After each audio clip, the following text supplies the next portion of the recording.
The Union Cabinet recently gave home buyers a small reason to cheer as it approved the amendments to the real estate regulatory bill. This is expected to ease their concerns on delay in delivery and bring in transparency in deals. Developers, on the other hand, are also expected to benefit with improved transparency and accountability. This will improve institutional funds flow into the sector. Let's hear what the industry stalwarts have to say on the issue. You have to understand that this is not a developer's bill. This is meant for the consumers. The consumers have been complaining time and again that the developers are not fulfilling their part of the commitment. And obviously the government has been thinking of this regulatory bill on the basis of that. This is not taking into consideration only what the developers have to say, but it's more from a consumer's viewpoint. And it's their issue that even the consumer courts are not satisfactory, and hence they needed to create this regulatory bill and a regulatory authority also. The good developers should actually laud this bill. It is the right thing for an organized, above board, honest developer who has genuine intention of delivering the project on time. I think what it will take away is a lot of riffraff that had come in, which was fly-by-night operators becoming developers. The inclusion of the regular consumer forums as the mechanism for recourse for handling of disputes and addressal of issues. So earlier the only option that consumers had was to refer back to the regulator concerned for addressal of problems. Now even a regular consumer forum or consumer courts could settle disputes, which is a step in the right direction. The other change has been inclusion of commercial real estate too, which is going to again be makes the bill far more comprehensive. Well, we've got some reactions and we've got many more. Is it not at all a developer's bill? Is it only for the consumer? Let's find out from Lalit Kumar Jain, CMD Kumar Urban Development. And we also have one of the most senior property lawyers with us, Uday Vavekar. Gentlemen, thank you very much for joining in.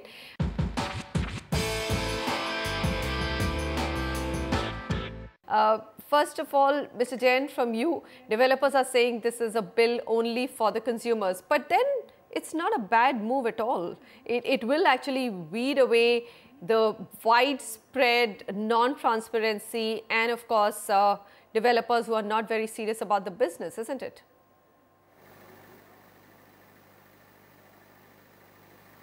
Yeah, sure. You see, this bill definitely is going to weed out fly-by-night operator. However, there are pluses and minuses. Let us discuss the pluses first. So one is weeding out of fly-by-night operator. Second is that we'll be able to get ready data on supplies in each micro market and the country as a whole. So economical statistics will be available. So that is a second advantage. Third, this bill for the first time has removed different forums that a consumer or a person with grievance could go. So now it's only regulatory authority that one person can go to. This is definitely positive because they don't have to run around, and also there is a clarity and accountability fixed. What is absent is creating a facilitation for this business. See, there is too much of discretion in the hands of regulator. We were asking for online automatic registration, which is not given. So there is a discretion in the person's hand to give registration, to delay it. So that means there is a probability of some sort of corruption. Second, there is a revocation provided of registration. Now, they have not defined under what circumstances. In fact, the tool given in the hands of regulator is so interesting that he can, at his will and wish, can levy penalty and can revoke registration. Can you understand the gravity of this aspect, that a running project can be taken over by a regulator, and this will create huge breeding ground of corruption. Third very important aspect which we always demanded, that look, regulator should regulate the industry, so all stakeholders should be covered. That is not done. So these are the important aspects which I see as minuses and which will impact negatively the industry. All right, fair enough. So I accept and agree with you that, you know, the multiple levels of government agencies which are involved in giving approvals should have also been brought under the regulatory ambit. Mr. Uday Vavekar, would you agree with that? But on the other issues that, you know, the regulator can fine anybody, can stop a running project, why not? There are running projects. Are they running at all? They are already stalled and buyers are stuck. And we are quite aware of what's happening nationally, Mr. Vavekar. Aren't you fighting the maximum number of court cases or in the consumer court against developers? There are 2 points, Manisha. Number one is that this regulator is a welcome step because there was no monitoring authority.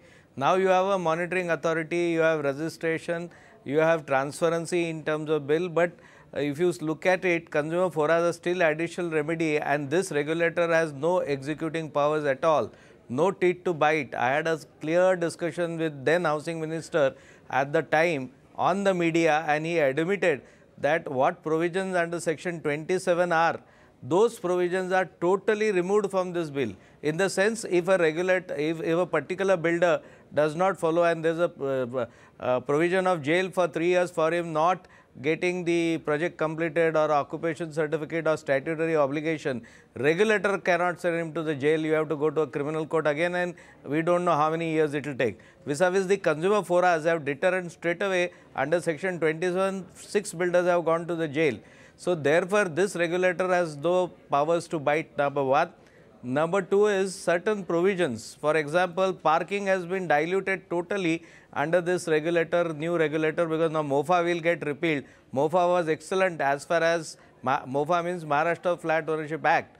It was a very well developed act. Panchali Cooperative Supreme Court judgment said parking cannot be sold. But today, parking can be sold except on the garden and the road, and maybe you will find parking on the terraces and next door, which this regulator allows. Thirdly, a clearance of a project is given within a week's time, and you are allowed.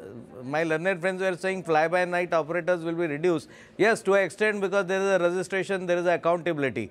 But you are giving a clearance to a project within a week's time, allowing the website without checking and verification, which national regulator says will take at least 1 month because the title will have to be checked.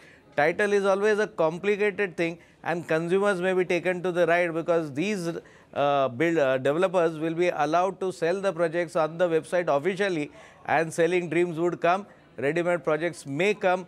Of course, thirdly, the regulator has got absolute powers, but I think more powers are required, like section 27 of implementing the inquiries and the outcome of inquiries. But it is a welcome to the extent that at least there is some kind of regulation now on builders. You have to register the project. Apart from that, there is another danger. So you're saying that it does not have enough teeth from a consumer angle, and Mr. Jain is saying that it does not actually do any good to the developer. So we have arguments on both sides, but I think we are accepting that it is going to do some amount of good. There are lots and lots of developers who launch projects. In fact, the numbers, I think, are more than 10,000 developers in this country. And at some level, we do need some amount of regulation. I just needed to understand, Mr. Jain, so there are 3 things which I found that this bill addresses, and very, very well. One was that you have to register all your permissions that you've got before the launch of the project. So pre-launches will probably come to a halt. Is that a good move or not?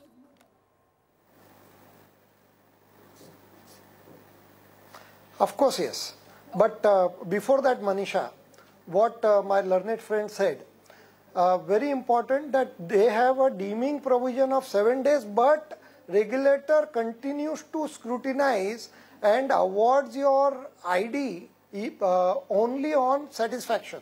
So my worry is different. We do not want a deeming provision of this kind, because that means though I get my registration number but no login ID, and though they say it is deemed approved, but they can stop my registration, revoke my registration. So I am completely high and dry till he actually gives me the login ID. So I do not agree with my colleague that it's something which is favorable to developer. Second, I fail to understand my learned friend says parking. See, if parking cannot be sold, the cost is included in the flat agreement. So how does it really matter? So I do not agree on that point. And third, the regulator can levy penalties up to 30% of the cost, for which he doesn't have to go to court. So where is the question of not having teeth? In fact, he can revoke the registration. So I think it is the most archaic, or I would say anarchic provision in the Act.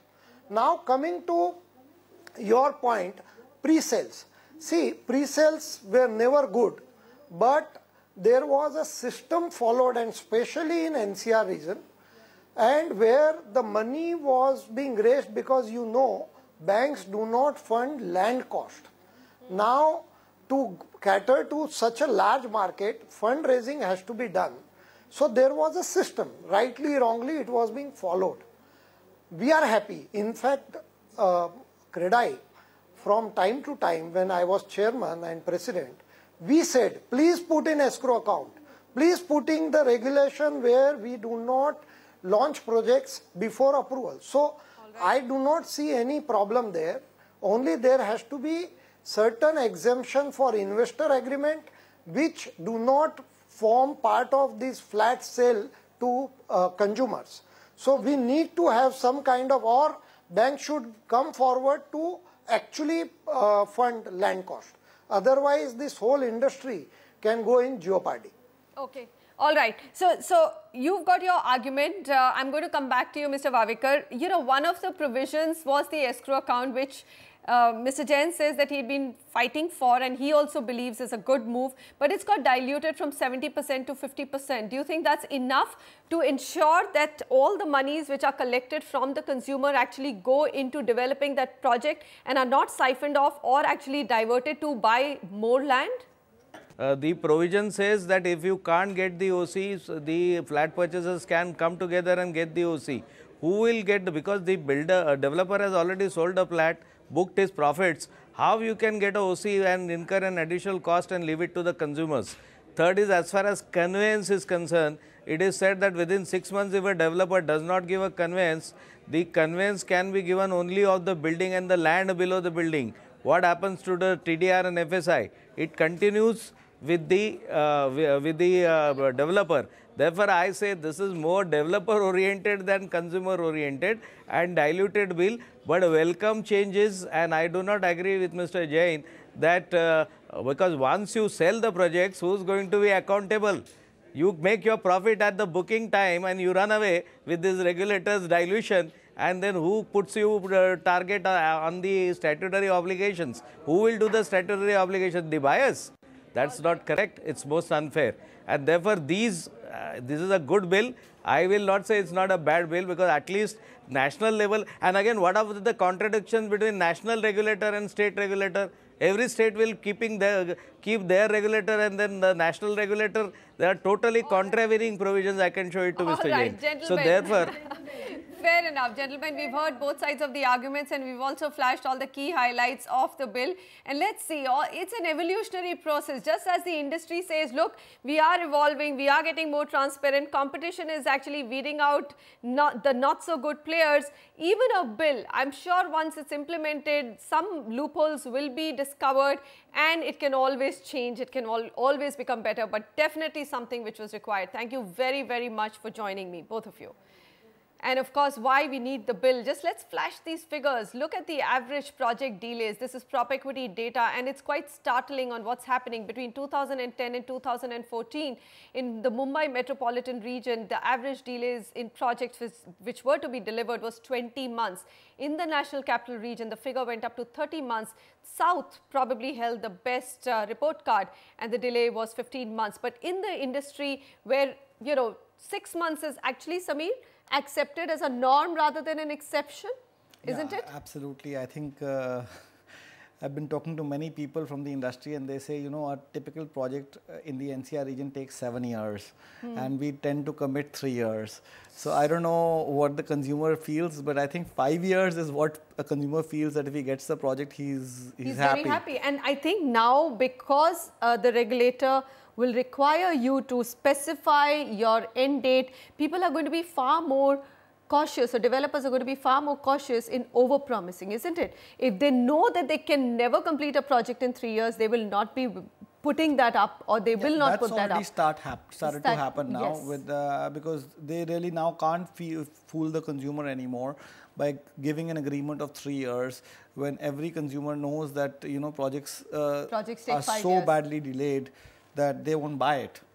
All right. So at least you know that you're paying them money, you know when the product is coming, you're prepared for it in your financial planning. A lot of people, retired people who've written into us and come on the show that we've covered earlier, delays in project, are living on rent, paying an EMI, and are just unprepared for the inordinate delays in project delivery. So hopefully all of that will stop.